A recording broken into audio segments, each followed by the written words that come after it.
คุณถึงวันต่อไปเด้ออันเรื่องอยู่จังบังลูกเรื่องจังบัง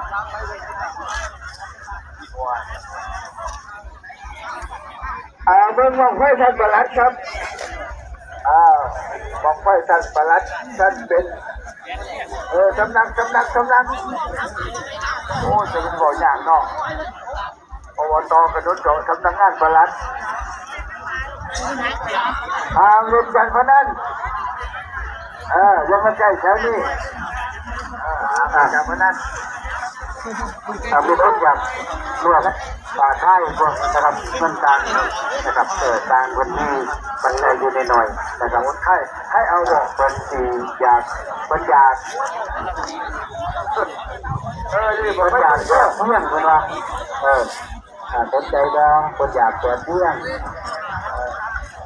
คุณผู้หญิงอันมือเนี่ยบอกไว้แล้วนี่เป็นหลวงพ่อที่งานกันตลาด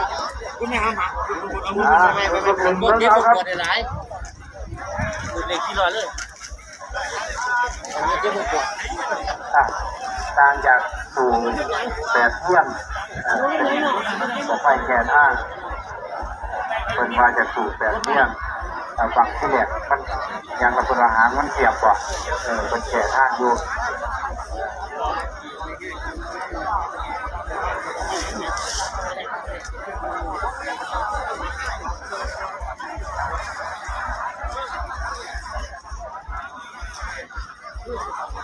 ไม่เป็นไรสนใจบ่มาคุยกันต่างคนเนี่ย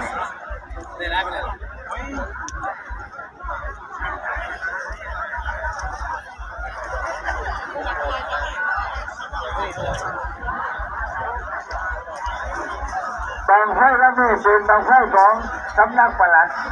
องค์การบริหารส่วนตำบลกระโดดตัวเข้าประกวดโอ้น่ากินเครื่องเลยพร้อมกับทีมงานบริการศึกษานักศึกษาคำสุข300คะแนนเด้อ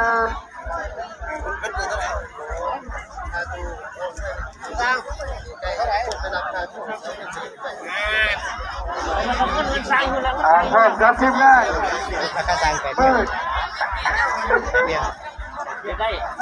เขาทำงานประหลัดเขาไม่ได้เลยแล้วนี่ก็คือจับเลยประหลัดเอาไว้ที่นี้ก็อะไรอยู่เนี่ย